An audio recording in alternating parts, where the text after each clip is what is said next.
guys, what's up? For the past couple of weeks on the Arc is Poly IG page, I follow a lot of student organizations, a lot of Nomas, National Organization of Minority Architecture Students, as well as a couple of AIAS and a couple of universities, School of Architecture. And I've noticed a lot of letters. I think I've first noticed from the deans themselves about racial injustice. Some had commented on police brutality, acknowledging George Floyd, Breonna Taylor. Then I heard from the students. And that is the most important voice, the students, especially those that are underrepresented in these institutions. I caught a IG live from Nomas at RPI, Rensselaer Polytech Institute, School of Architecture. And I just tagged along and I was just blown away. It's one thing for deans to acknowledge systemic racism and police brutality. It's another thing when I hear underrepresented students, Black and brown students at the School of Architecture and, at the university themselves, quite honestly, but specifically under the School of Architecture, that their list of grievance was the same list I had when I graduated architecture school in 2005. That's 15 years ago. Can you believe that? Like the same thing that they are talking about is the same thing I talked about when I was in architecture school. My struggles of identifying architecture, people who built architecture that looked like me, only to be considered as vernacular, and the theories of Black and brown men and women not being told. They are also experiencing that as well. The two women, Kelsey and Malika, the advantage that they have is that they have a platform. And I wish I had one 15 years ago, but these things were non-existent back then. But now they have a platform. Now the students have a platform. And so when I see all these universities, all these schools of architecture students, all these Nomas students, and a couple of AIAS students to specifically list the changes that needs to take place on the academic level. So I wanted to have that conversation with these two women, and I'm very grateful that they chose to speak to me about it. So in the beginning of the episode, I kind of just to get to know these women, because I didn't know them at all. It was just, this is a cold contact. So, it was just like, hey, so what's your name? Where are you from? So the basic stuff, and where they grew up, why did they pick RPI, and why did you pick architecture? And then I started with the questions. We talked about, besides systemic racism, I brought up the NAB statement on racial injustice. And I stated my opinion, and then they stated their opinion. So it's not interesting. It's really, I can tell you right now, everybody else is making that statement, emphasis on the S. To me, it was a bunch of fluff, and we get into detail in this episode about it. And then lastly, I talked to them about the pandemic, what happened, how did their school handle it. So why did I pick RPI? I was just perusing IG and I caught their IG live. It was just that simple. I have no connection with RPI. I don't know. I've never visited the school. I know one or two people that actually went there. Yeah, so there was no reason for me to pick that school at all out of a vast majority of Noma chapters. And I didn't even know I was going to talk about this till I found that IG live. So kudos to them for even posting it, and all the others that I've totally missed. So I'm hoping that this would make a change, that this would stick, that they would actually listen and change. Again, I'm optimistic. I'm not I I think optimistic is a too loose of a word. I'm more leaning towards nothing's going to change. I feel like there was change back in the 70s, 60s, 70s, when again there were protests going on and Congress was forced to act, and they made the Civil Rights Act. And, a couple of decades later, they challenged the act. Not in the same rate of time, but nevertheless, you've had folks who lobbied against it, who said that racism no longer exists and we should just move on. And now you see we were right all along. We were yelling and screaming about this still. I feel like there has been a little bit of an awakening, but and let me just limit it to architecture, because we again are slow to change. When it comes to academia, you have professors who have been there for 30 years, who are tenured, and it's not going anywhere. It's kind of like a judge. They're not going anywhere. And you're going to ask them to change their curriculum. You're going to ask the history professor to change his slides and to include or do research or whatever about architecture that he does not respect. So I don't know how this is going to work.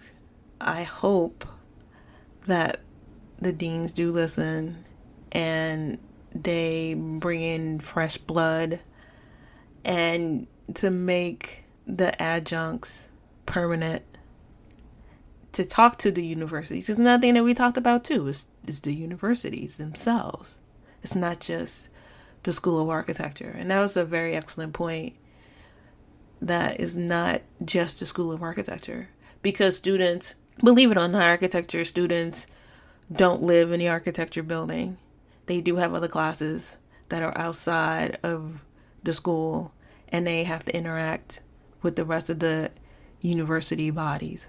So you have to understand that too. That's not just the School of Architecture, and that the deans not only have to deal with the school, but they have to talk to the university as well.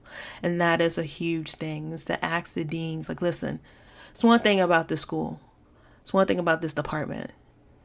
It's another thing about the university itself. You have to talk to the university also. You have to talk to the president of the university and address these things.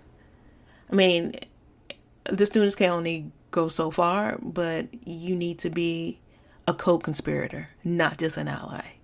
You have to stick your neck out and do what you got to do. Also, you have alumni. You can have a large population of alumni who does not believe that the curriculum should not change. So that's another thing too. You have to understand, like, this affects everything, because alumni pays the school. They get a lot of their donations. This is how, besides tuition, you have alumni. You have powerful alumni. When you think about this, is the alumni, are they diverse? No, they're not diverse. You understand? So the graduation rate that you have with Black and brown students, if you have 50 students that graduated in the program and 5 of them are Black and brown, or even, let's say 8 of them are Black and brown, they may not even participate in the alumni association. And if they do, there'll be one out of what, 10? That's still a small voice. So we really have to think strategically about how do you change the curriculum of architecture. You have your accreditation board, you have your alumni, you have your dean, and then you have the university or institution or college or whatever. What about the schools that don't have a Nomas? They just have a AIAS. What about that? I can go on and on and on digging into this more and more, but I just want to let everyone aware that this is deeply seated and it's not going to change overnight. It may be the great grandkids that may see a significant amount of change. So, and it was a pleasure talking to these two ladies. And so Thanks for listening. Here you go.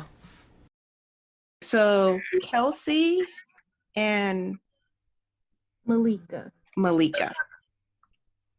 Okay. I came across you ladies on IG Live.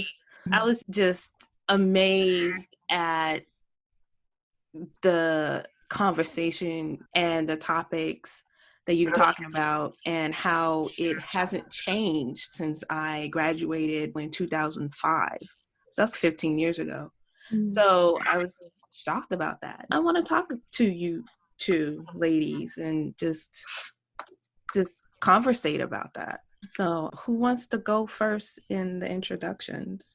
My name is Malika Janssen, and I'm going into my 4th year of the Bachelor of Architecture program at RPI. Recently elected chapter president of our Nomas chapter. So I'm originally from Bowie, Maryland, so not too far from Columbia. Oh, okay. So you were born and raised there? Yeah. So why did you get into architecture? Were you exposed? What was your story? Yeah, so for me, from when I was younger, I had a heavy interest in fashion design. And then I would say around middle school, I went to Kenmore Middle. There was a competition called Future City. So it was a club, and basically the prompt was to design a city for the future. And so with that, there was a writing component, a design component, a bit of a planning component. And I would say that was my first initial exposure to architecture.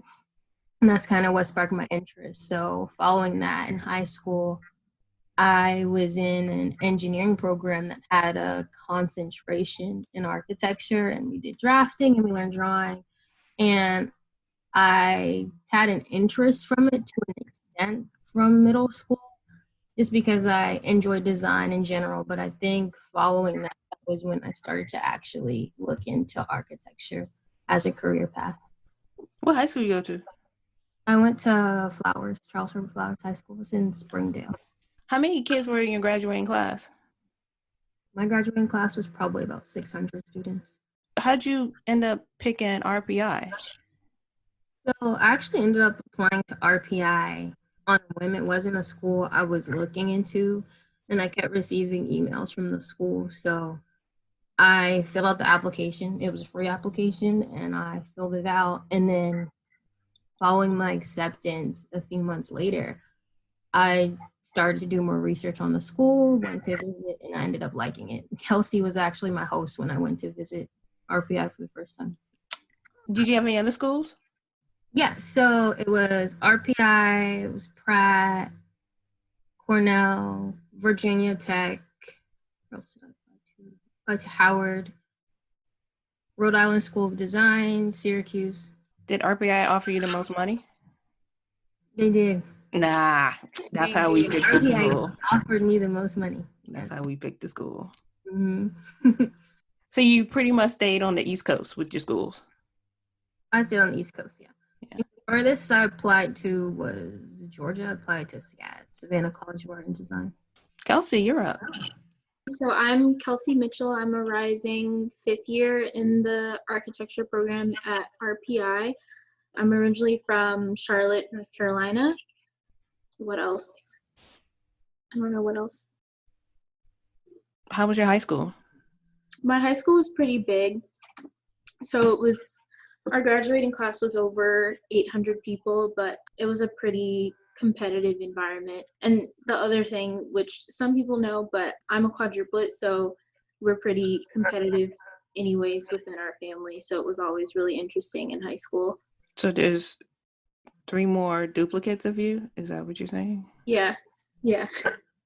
Are you all fraternal or? Yeah, there's it's 3 girls and 1 boy, so we have a brother, but we were all born at the same time. So How'd you pick RPI? So when I was applying to college, one of my professors had actually graduated from RPI, and I was in my school's Academy of Engineering, and he was one of the engineering teachers, and he just said, I think you should apply. They have a really good program, that sort of thing. And I kind of brushed it off because I'd never really heard of the school, but I just decided to apply on a whim. I mean, it was pretty far, like telling my parents I'm applying to a school in New York. That was kind of interesting, but I just applied. And then I got accepted and I kept looking into it, and eventually I was just like, okay, I'll go. And what about architecture?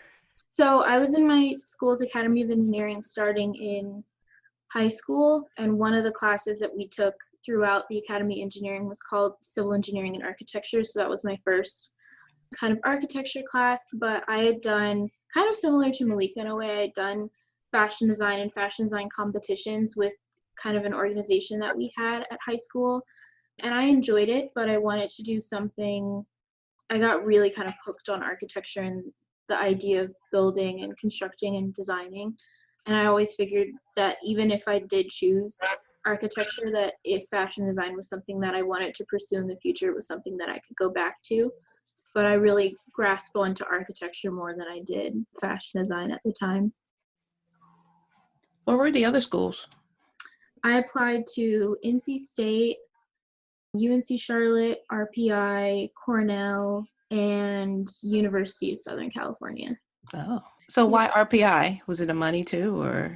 Yeah, it was the money, and then I also been able to short most of the schools, not all of them, but looking at kind of RPI's curriculum, I really looked at the Bachelor of Architecture curriculum before I came in, and I liked their curriculum the most out of any of the schools. Some of the schools kind of focus more on environmental science as opposed to architecture, even though it was an architecture degree. And then some of them just didn't have the classes that I wanted or that I felt would be useful. So ultimately, in addition to money, I liked RPI's curriculum a lot. Did you visit the school prior, or? No. Did you guys get any like outside scholarships at all? No. No. I got a couple. Were they architecture related, or? No, they were like church community based type scholarships. Yeah. Okay. Did you guys hear of any scholarships at all when you were in high school? I did. My school would advertise them. It was an assignment for my AP Lit class to either apply to a scholarship or to write different versions of your college essays weekly. So that was the exposure to them. Hey, Kelsey, was your high school mixed, or was it mostly white, or? It was pretty mixed. I mean, there were kids from all different sorts of backgrounds, but it was just a really big school. So, Kelsey, when you first got to campus, you're a freshman. How was that like? It was a little weird just because I'm so used to being around a diverse group of people and seeing a lot of people from different backgrounds. And since I hadn't visited RPI, that was something that I didn't really know going in. So especially like being in class and being able to count like distinctly the number of Black people or people of color, I remember that was a little weird for me.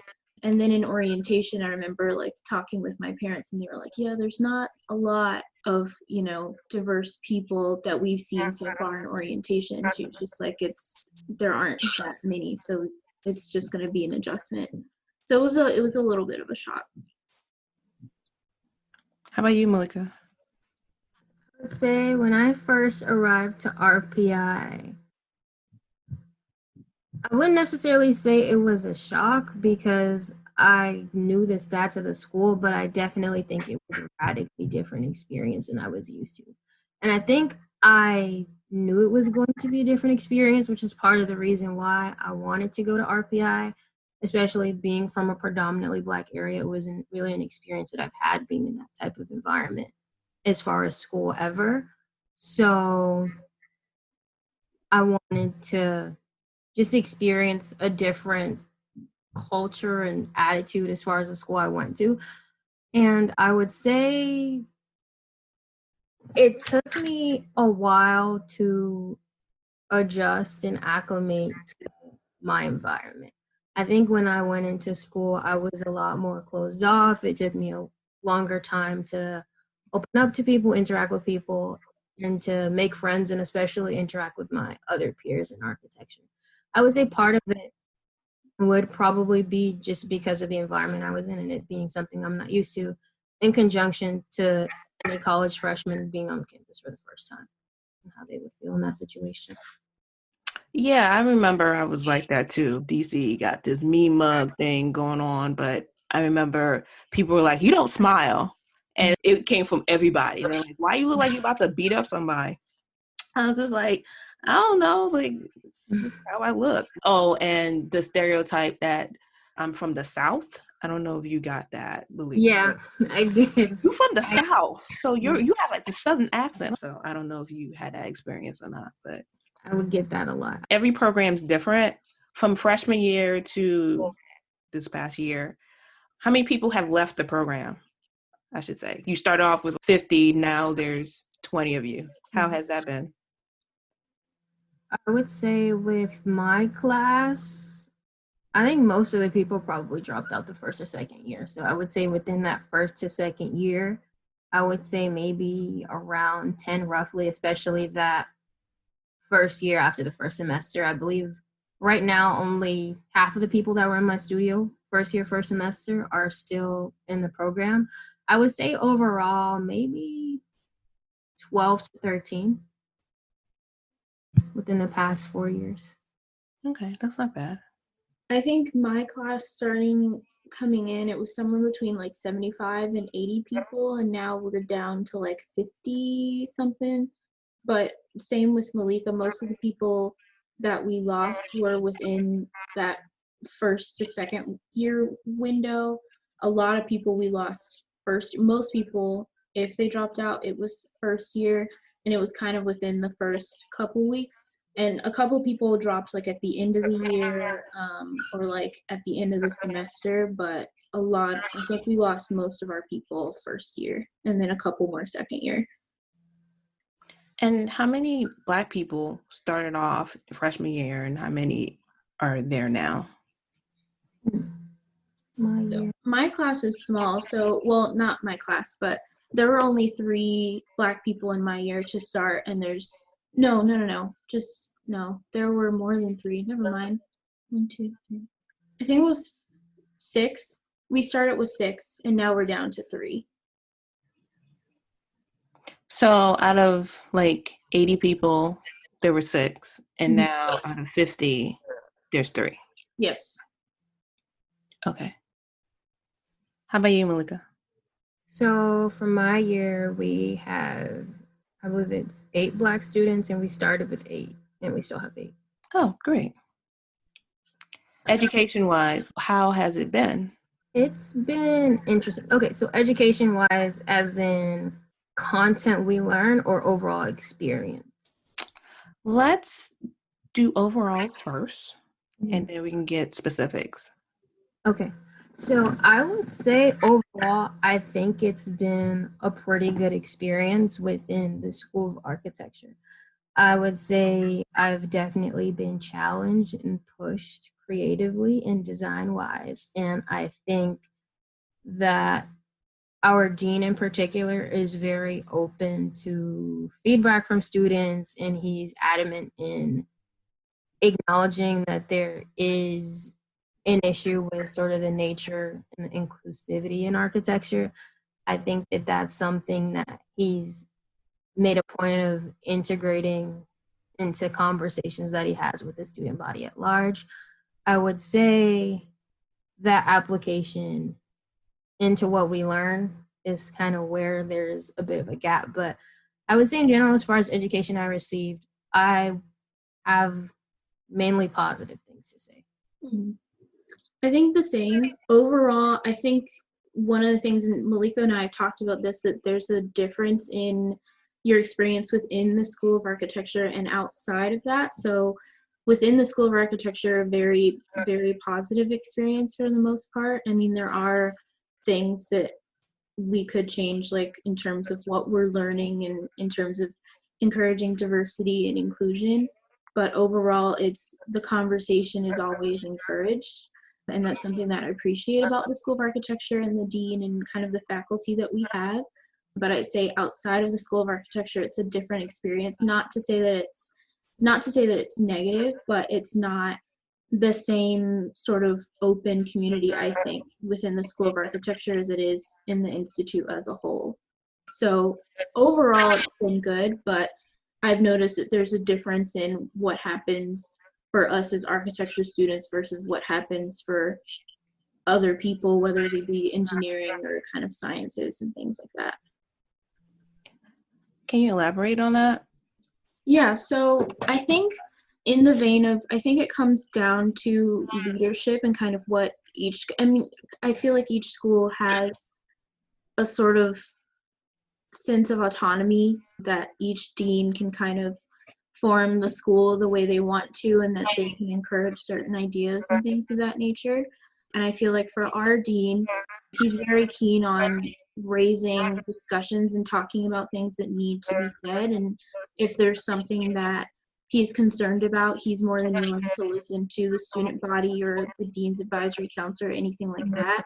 But for the institute as a whole, you know, in terms of students bringing up issues to administration about racial injustice or kind of negative things that have happened on campus, there's an entirely different reaction. And it's not one that you see in the School of Architecture. Instead of it being more of towards change and encouraging students to continue to have these conversations, it's more of an idea, at least to me, of repressing and kind of trying to limit negative feedback in sort of a public space. Is this towards the president of the school or faculty or? Kind of a mix, right? I mean, I feel like a lot of times, I mean, President Jackson does get a lot of, you know, criticism for the things that have happened on campus and the things that have been allowed to happen on campus. But it also comes down to faculty and administration. And I know of like several people who've had incidents occur, but nothing has been done and there hasn't really been a conversation. Whereas when things happen within the School of Architecture, we're very keen on tackling those issues. Like I remember my freshman year was when the election happened, and they actually stopped studios so that way each professor could kind of talk with students about, you know, trying to keep hope and trying to be really positive even though something negative had just happened. And even the day before that, there had been a whole discussion about make sure you vote and knowing the importance of voting and things of that nature. So there's kind of a divide along how we as students are supported in your different programs. I feel very much supported by the School of Architecture, but I don't know if a lot of students can say that. You want to add to that, Malika? Yeah, I think what Kelsey said, she basically hit it right on the nose. I think it's interesting because at RPI, the School of Architecture seemingly operates as a standalone institution or school within the school. And I feel like because of that, it's very easy for students to ignore everything else that's going on campus. It's a bit of a bubble. But I would say for Black students on RPI's campus, it's a different story because you can't necessarily ignore other experiences that you could potentially have when you leave out the confines of the Green Building. That's our building for the School of Architecture. And you can't ignore experiences that your peers have had in classes with professors or just overall approaching administration. And I would say that there have been conversations with administration in the past, but I feel like those conversations haven't been backed with enough action, or not all the actions that we're told that they were. So it's interesting. I feel like my experience within the School of Architecture and then within RPI in general are very different. Would it be a correct statement in saying that being in a bubble hurt you at all as a future professional going out into the world? I would say no, because I would say while there is the bubble within the School of Architecture, I think this applies to Kelsey too. The both of us are very heavily involved in the other things that go on our campus and in a lot of the other Black student organizations. So the minute we leave out of the School of Architecture, get out of studio, or we aren't in a Nomas meeting, it's that exposure to everything else. So I feel like it's a balance, because while we may not have those same problems in our education while we're in class, it occurs when we get out of class and when we interact with our peers or when we're anywhere else on campus or involved in any other club. I agree. I think the only way being in the School of Architecture could be considered a detriment is if you're a person who doesn't kind of operate outside of the school, kind of if your sole involvement is within the School of Architecture, then it's really easy to miss out on the larger issues and things that are happening, whether it be campus-wide or from school to school. But in being involved in organizations outside of the School of Architecture, having friends outside of the School of Architecture, we're kind of in the loop, and we know when things happen because we're a part of those experiences. We're not just within our little architecture bubble. Mm-hmm. So, Nomas, how did you join and how did you become president? Okay, so my freshman year, when I first got onto campus, Nomas and AAS at our school, both chapters have a joint mentor program. So my mentor was Nia Jackson, and at the time, she was one of the students that originally brought RPI's Nomas chapter back. And so following that, a friend of mine, Samuel Harrison, became their freshman representative. And they would tell me to go to meetings. And I didn't go in the beginning. And then eventually I started going, and I was like, kind of like this. And I would say, especially when I got in freshman year, just into the workload, learning new software, I definitely think a lot of upperclassmen, NOMAS members supported me, not just myself, but a lot of the freshman students. They were there to help us, to guide us, to give feedback, and to just share their experiences. And they definitely understood that it was a different environment to be in while adjusting to something new and while adjusting to the way architecture school trains you to think. And so they shared their experiences. They let me know that it wasn't a foreign experience. And then they experienced Nomas to me in general. So I would say I got involved in Nomas just from the upperclassmen being heavily active with the freshmen.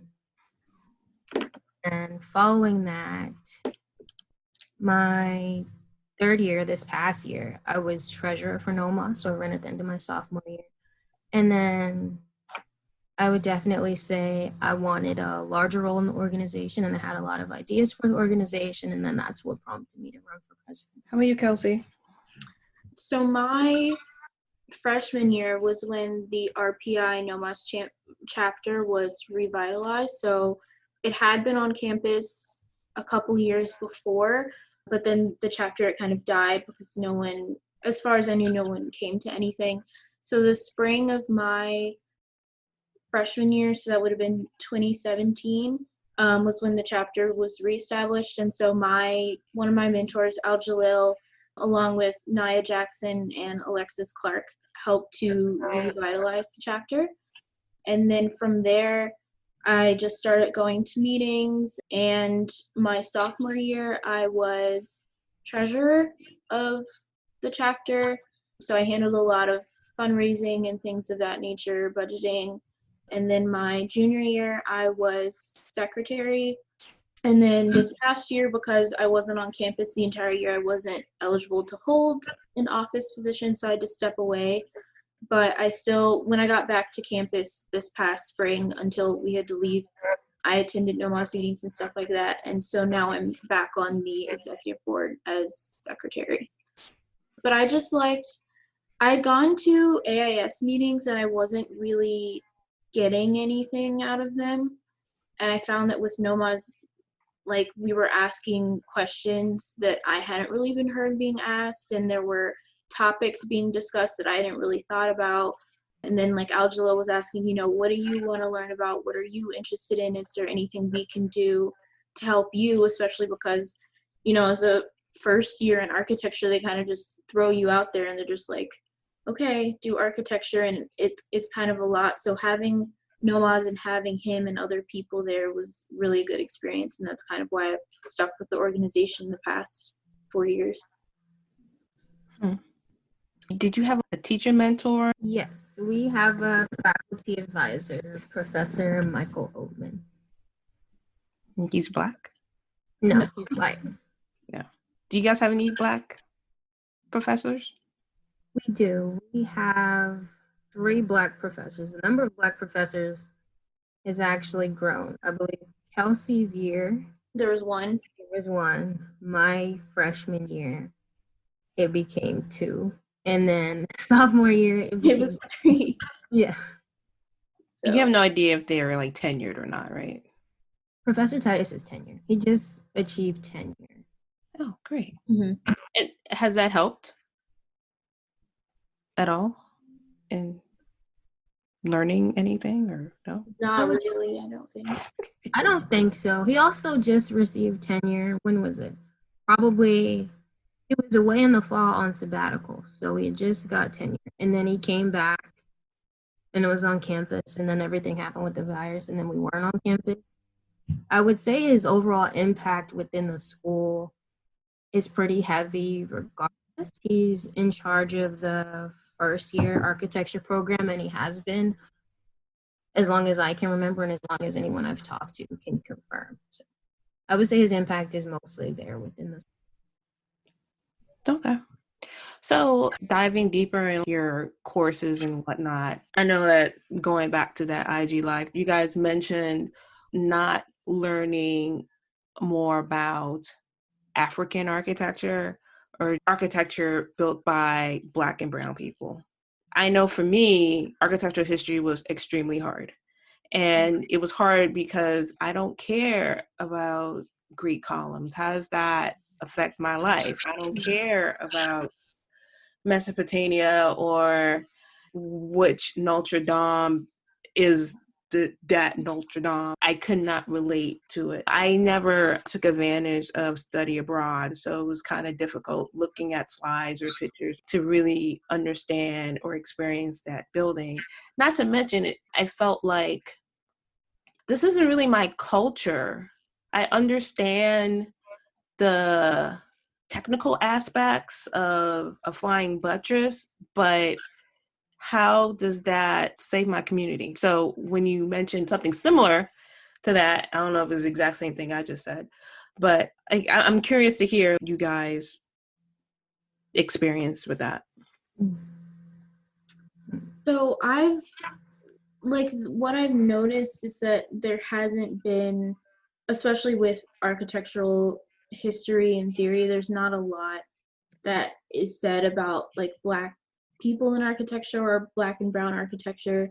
And the times that I do remember it being mentioned, it was like, here's vernacular architecture in Africa. And I was just like, okay, but like, what about after vernacular? Like, when are we going to talk about that? And then I remember, Malika and I were in this class out of the entire, I don't know how many weeks it was, 14 weeks of the semester. Only one of the weeks in the class was about race in architecture, and it was about how architects contribute to the school to prison pipeline. But that was it. It was like, and the class only happened once a week, I believe, once or twice a week for like an hour. And so I was just like, okay, out of the entire semester, the only thing that we can show for talking about Black and brown architecture is 2 hours of talking about school to prison pipeline. And I feel like there's a lot left to be said about Black and brown architecture. I feel like especially African American architects and Indigenous and people of color have offered a lot to the architectural profession, but it doesn't get recognized for what it is. And I don't feel like we talk about it enough. I feel like, especially in terms of history, a lot of us would be able to empathize with it and pay attention a lot more if it was relevant to us as a people. But having to hear about, classic European standards of architecture just continues to whitewash everything, and it's not really productive to me anyways.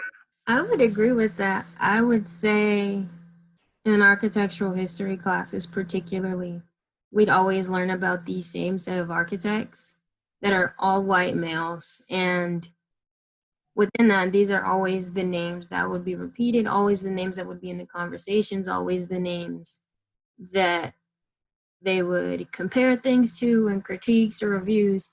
And if it weren't for certain, one, personal research, two, certain professors in certain classes just having a different set of curriculum outside of those initial architecture history courses, I would say the overall exposure within the School of Architecture to a diverse set of architects is extremely minimal. It's interesting too what Kelsey was saying about that class, because in the class we had, the minute that it came time for that week that there was a discussion about racial injustice and the impact that it had with architecture and how that related to the prison pipeline, as soon as it was time for a set of questions, everybody kind of wanted to look at all the Black students in the corner and like wait for us. And we're like, we don't have any questions about this topic. And I would say anytime there's a mention of anything having to do with diversity or a Black or brown architect or designer, that's the tendency within the classes, whether it be, I don't think there's anything meant by it, but passively is something that we all notice for sure. Has that happened in high school for you guys? Well, Flowers is a Black high school, right? Am I? Yeah.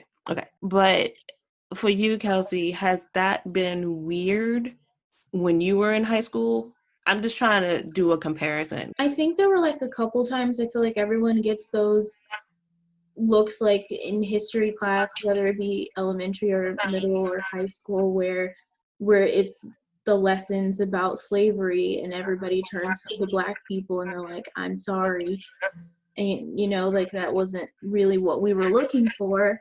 But I think like in terms of learning about African American history in high school, it was fairly limited to, I guess, what you could consider mainstream. So slavery and Martin Luther King and Malcolm X was kind of about the span or how far we went in terms of discussing African American history. It wasn't anything really much beyond that, and civil rights, but the discussion was fairly limited, and I feel like there was a lot more to talk about beyond that, but it wasn't ever really covered. So besides that class, studio-wise, how has studio been? The projects you've been working on. Has there ever been a site where it's a predominantly Black neighborhood or predominantly mixed neighborhood? I think, go ahead, Malika, sorry. I would say the closest experience to that would probably be fall of 2019, and I still wouldn't say it was anything near a diverse site. It was in South Troy. So our school is in Troy, New York. It was in South Troy, about 15 minutes down the hill from campus. And I would say it's seemingly mixed, maybe, but I still don't think it's the same as a site that was in a predominantly Black area. I don't think there would have been the same concerns necessarily, because the way the population is set up, it's pretty split, even if not more white. It's more diverse in RPI, but it's still not diverse in the grand scheme of the rest of the world. Yeah, I think the same. This past spring, so January 2020 would have been the first time that I had what I would call a diverse site, and even in that same, similar to Malika, it wasn't super diverse. It was in an area that was sort of low income, but most of the low income residents were white. There were a couple African American residents in the area once we studied, but it was a mainly predominantly white area still. So, because I remember on the IG Live, you mentioned like, I don't know if this was an example of like a yoga studio and it happened, and was that? So that the project, the professor encouraged us not to include, to think beyond what you would typically put in a render or what people want to put in a render. And he was just saying that, you know, take into context that it is a low income area and you do have more than just white people living in the area, because in the previous studio review the day before us, they had the same site that we did, but everybody in the renders, according to him, was white and doing yoga and walking their dogs and walking their kids. And so he was just saying, that's not necessarily what the area is. Yes, there are white people, but there's also other people in the area. And he wanted us to be mindful, since it was supposed to be a construction that was affordable, that it could be used for more than just white people, that it can be used for anybody. I'm going to read a little bit of NAB's statement on racial injustice, just for people to hear. And then I want to know, after I finish reading it, has this been applied already in your education? And how do you foresee them applying this in the future? So this is, I'll try to bridge this as much as I can. The National Architectural Accrediting Board is committed to working with the collateral organization of architecture to realize meaningful change. The conditions for accreditation are the primary means by which the NAB reviews US-based programs granting professional degrees in architecture. Mindful that architecture education has a direct impact on the environment we live in, NAB developed with ACSA, AIA, AIS, NCARB, and NOMA the following requirements in the newly adopted 2020 conditions for accreditation. And then it starts to list off as a structure for continuous improvement each accredited program must address. And they list two things. One is the shared value of equity, diversity, and inclusion. And then the second one is the program criteria for social equity and inclusion. So have this already been applied in your education? And if so, how? And if not, do you think that it can?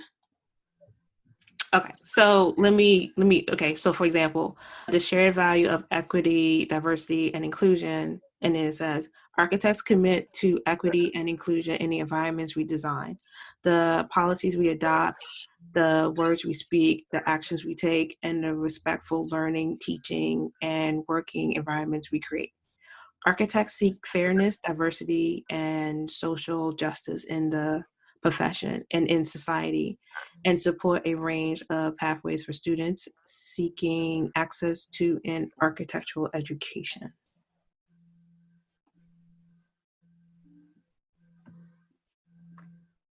Yeah, okay, so it's funny because I'll just read the second part and then I'll say my 2 cents.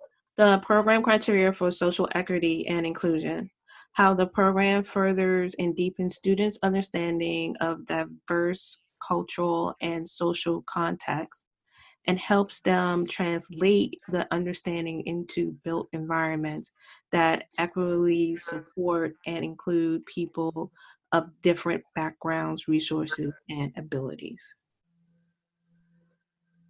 So I think within that statement, I would say most of it has been present so far. I would say that part about students understanding and applying is sort of the more foggy area for our school environment. I would say that as far as professors, curriculum committee, the dean of architecture, I would say that generally speaking, I do feel as though they try to implement the things that were stated, but I feel like for me, where I've seen the lack of consideration has honestly been mostly from our white counterparts and our white peers within the School of Architecture. And I think it was really only recently that they took an interest to understanding or acknowledging that you are designing for everyone and that it's your responsibility as a designer or a future architect or a future architectural professional to make sure you understand the way of the world and understand society and what's going on in potential environments that you could be designing in and just with the people that you're designing these spaces for. So I really think it's only recently that students have kind of awakened, so to speak, or decided to even take an interest in that part about understanding and applying. And I would say for me, I feel as though the school has done the things in that statement or try to implement them.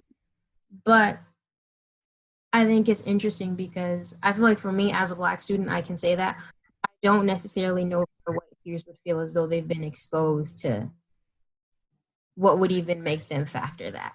And on one hand, it's not the school's responsibility to expose you to everything because you definitely need to research on your own, read on your own, figure out things on your own, especially wanting to go into the profession of architecture. But I can't 100% say that they would feel as though it's something they've been exposed to. But then on the other hand, if we've been exposed to it, why haven't they necessarily? Because if I feel like I've been exposed to it, school environment, others could feel that as well. So I believe it's a mix of what I previously just mentioned about, and then just overall negligence to the subject, I would say. Because I think it's very easy, like we were mentioning earlier, to stay inside that bubble as a student. And I think that bubble isn't just with being on campus. I think it's with the world and with the information you take in and the types of spaces that you consider yourself designing for within your studio projects and the type of people that you imagine, like Kelsey was saying, in your renders. I think that it's easy to ignore all the other factors that you can and should consider as it pertains to racial injustice and inclusivity and diversity in architecture and architecture education. But I feel like as just students in general, we should want to learn those things and we should take it upon ourselves to learn those things too, regardless of if the school provides it or not. Yeah, I agree. I think for the most part, the School of Architecture at RPI has done a pretty good job of kind of encouraging these things, especially with urging from the dean and professors and things like that. But I also feel like architecture as a major and as a profession is really competitive. And I feel like a lot of students, and it's very rigorous, and a lot of students just fall into wanting to learn this skill, wanting to, I want my drawings to be the best, I want my renders to be the best. And you kind of lose your sense of kind of social responsibility. And I think that's something that needs to be emphasized a little bit more. I think it's not just about going through the 5 years and coming out with a degree and being able to say, okay, I know this thing, I know this thing, I know this thing, and being able to say, okay, well, I'm going to pursue licensure, but are you using your degree in a way that helps everyone and that makes, landscape and urbanism and architecture and all these things equitable? And kind of similar to what Malika said, and we actually had this conversation after we released a statement following kind of the protests and the kind of recent surge in kind of racial injustice that we've seen nationwide. And so Nomas released a statement, and with that statement, we stated that we were going to host the Instagram Live event. And I remember telling Malika that I was getting a lot of comments from my peers saying, oh my gosh, this is going to be so good. I've wanted to learn for so long. I'm thinking of being more inclusive in my thesis. I think now would be a good time. And I just remember feeling like, why now? Like it takes a certain level of initiative to do these things. And even though it is on the part of the school to make sure that you're educating people, we all have access to the same resources or most of the same resources. And it's a matter of choosing to pursue that extra level of education, choosing to look into how to be more equitable and encourage things like that. So when people were telling me, oh my gosh, I've been waiting for this, and can you send me the notes from the event, I was a little taken aback just because it's not our job to educate you, but there's a personal level of responsibility on each person to pursue that. So the school can do everything that they want to do, but if people don't want to take that information in and they don't take that initiative to find more information or kind of teach themselves certain things, then that's where things kind of lack for me. There's a couple of things you guys said, going back to Malika. And well, first, let me get my own opinion out of that. And that was like also prompted me to talk to you guys and to see, yeah, I'm just going to say it. So I don't have faith that NAB can successfully pull this through. And this is why I think it's because there's a list of schools that will never lose their accreditation. Like Cornell will never lose their accreditation. Yale will never lose their accreditation. Like it's facts. And I'm pretty sure they're already implementing these things right now. I don't know how it's going to look for HBCU schools since, I mean, this is just a given. I don't know how this would translate out. Is it going to be, hey guys, whatever project that they have, let's write a paper about social justice. Just throw in a design statement about that and then move on. And one thing that Malika has said is that how do you get your fellow students to understand what's going on, to understand what it means being in a landscape where it's literally designed racism. How do you comprehend that? How do you teach that and intertwine with all the other stuff that they're making you learn? Their core, and then there's fluff like humanities or something. So I don't see them successfully implementing these things. Yeah, I think I agree. I think it's hard to kind of put these statements out and say, okay, these are the requirements, but how are they being enforced is an entirely different issue. So, is the entire curriculum being reformatted, or are we just saying, okay, each person needs to have had one studio project that focuses on low income, African American urban neighborhoods or something like that. But I think the idea of enforcing it is more of an issue, because I think a lot of schools can kind of make the argument that they've already been, or that in some ways they've encouraged equity or diversity or inclusion. So trying to put forth this new kind of mandate is a little bit interesting, I think. I agree with that. I think it'll be interesting, especially implementing what that statement entailed, particularly to see how schools will have to or should integrate that into their curriculum specifically and into the tone of their programs and how they teach architecture, because it does differ from school to school. I think it would be interesting to see if there is a model that NAB set up to guide each program, but then with that, that also leaves a lot of space for interpretation. So it really comes down to one, how NAB enforces it with each school, and then how each school kind of takes that and applies that set of criteria.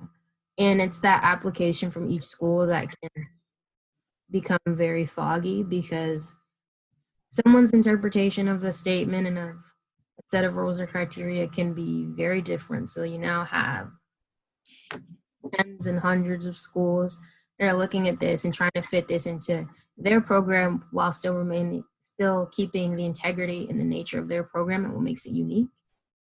So I think it'll be interesting. I'm not going to say that it'll be impossible for every school to have a set standard and a set expectation, but I feel like how that will look different from school to school.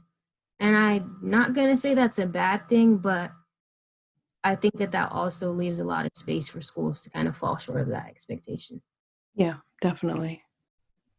Definitely. It was funny because when I was first reading it and I was like looking at you guys' reaction and you guys were like, what are they saying?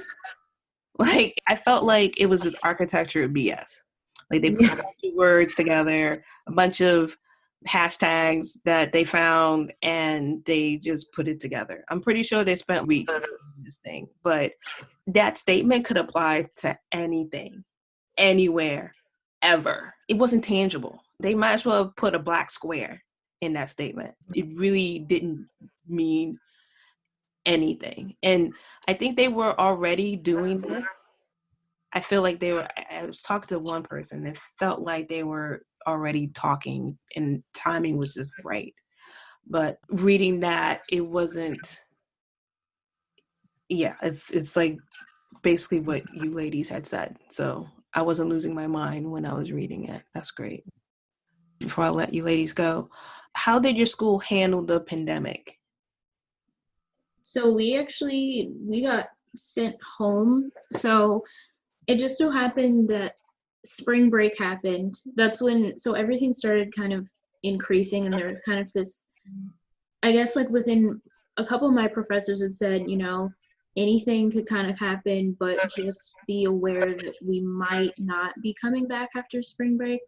So I remember I was working on campus over spring break, and I was at work, and we got the email, and they just started shutting everything down. They were just like, the gym's closing, the union's closing, everything is closing. I was an RA, and they told us, they were just like, don't worry about it. Normally we'd have to stay and do kind of close out procedures and make sure everyone's out of their room. They were just like, if you are an RA, you take care of you. That's no longer your job. Make you get yourself out. So it was just like chaos. I remember I didn't leave for a couple days because I needed to get everything packed and then trying to get a storage unit and all that stuff. And then timing getting home because I drive home. But I remember looking outside my dorm room and just seeing like cars and U-Hauls and trucks just parked out front, and parents are just trying to throw anything and everything in to get their kids home. So I mean, it was kind of, if you were on campus, it was kind of hysteria because you were trying to get out before things got worse. Yeah, initially I was on campus over spring break as well, and initially the first email we got said that spring break would be extended by a week. Then they said spring break would be extended by 2 weeks that same day. Following that, they said that no one was coming back spring break. This was the next day. They said no one was returning to campus after spring break. Everyone had to move out of any on-campus residence hall. And I believe they gave people, was it 9 days or 10? It was like 7. It was like 9. It wasn't that long. Right. And for students to come back to campus, because most students were gone from spring break. So this is for students to come back to campus, figure out travel arrangements, figure out how to get all their belongings from school to home or to wherever they were going. So it was a very quick process. I mean, for move out, I'm a learning assistant and Kelsey is a resident assistant. So we're both student staff. And normally for the move out process and the move in process, we have to collect keys or we might inspect rooms. For this, it was none of that. Everybody left their keys. They slid it under the door. It was very prompt and there was a sense of urgency. And I would say rightfully so, of course. But at the time, I think for a lot of students on campus, the sense of urgency wasn't necessarily understood. So a lot of students had issues with that kind of week to 10-day turnaround to move out. Mm-hmm. I know a lot of students were frustrated because, spring break, we just were dismissed for spring break. And I feel like a lot of people were just like, okay, if we weren't going to come back, then we could have been told that before spring break started, and then we could have made arrangements, moved everything at one time. But a bunch of people went home or went away, and then everybody has to come back and get their stuff. So I think in some cases it was a little frustrating. Did the pandemic affect you guys personally at all? So for me, I would say yes, to an extent. So my grandmother passed away in April. She didn't pass, so she lives in Jamaica and she had come in March, right before my spring break to visit. She didn't pass away from coronavirus, but when she passed away, she went to the hospital and then none of us could see her. And then when she went, that was kind of like the first thing they tested her for before they treated her for anything else. So then following her getting this test and it coming back negative, at that point, they realized there was something else wrong with her. But then it was really too late for them to do anything else because she started to have a lot of other complications internally that they didn't see earlier on. And for that whole funeral process, and everything with that. That was probably at the peak of the virus in this area. So it was definitely hard navigating that. There was a lot of family that wanted to come both here and in Jamaica that couldn't because we could only have 10 people. So I definitely think everything that would come into fruition with the kind of normal grieving process or losing someone or how that works, just having a family member sick or in the hospital or having to lay them to rest. I think it was all a bit more complicated. I'm sorry for your loss. Thank you. And how about you, Kelsey? No, I haven't been personally affected by it, thankfully. My family's okay, even though we're all spread out. For the most part, everyone is good. So it's been pretty good. Okay. I don't think I have anything else. Malika, is your family Jamaican? Yeah, my family is Jamaican. Both sides? No. So my mom's side is Jamaican, and then my father is West African and Thai. So my grandma on my dad's side was Thai, and his father is from Sierra Leone. He was born in Thailand, but he grew up in Sierra Leone. So that's that side. Oh, wow. Mostly with my Jamaican family. What part of Jamaica? Montego Bay. Montego Bay. Yeah. Are you guys planning on returning back home, or are you gonna stay up in upstate and try to get a job?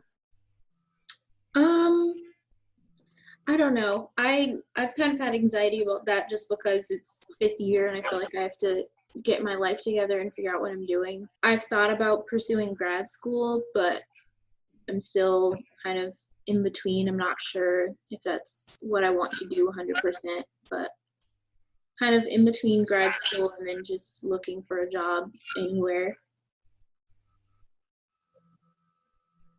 So I know Matteo's coming back here. I know that. You don't have to say anything. You coming back here. See, I'm not sure I'm coming back here. Coming back here. See, that's the thing. I know I'm not staying in upstate New York. I don't like upstate New York. If it wasn't for RPI, I don't think it's a place that I would want to be in. No offense to upstate New York. It's fine, but it's not for me. But I'm not 100% sure I would come back home. I think I would come back here eventually, but I'm also open to sort of experiencing other places, just not upstate New York. Yeah. Or not in Troy. I think it would be different if it was another city, but I feel like Troy in particular, I don't think I could stay there long term. No. You have Jamaican too, girl. You gonna be if anything, you be like South. You may be in California, maybe because the weather and there's Democrats. I don't know about South. Maybe Atlanta. But yeah, you ain't gonna stay up in no cold, girl. Mm-mm. All right, ladies. Thank you again. Thank you so much. Thank you. Have a good night. You too. Thank you. Bye. Good night. Bye-bye. Good night. Link in the show notes. It's quick and easy. It takes less than 30 seconds and just takes clicking a link in the show notes and using Apple or Google Pay. You don't have to create any new logins, and you can contribute as much or as little as you like. If this show is part of your day or week and you like what I'm doing, then visit glow.fm/archespoly, all one word, and support me and the show in any way you can today.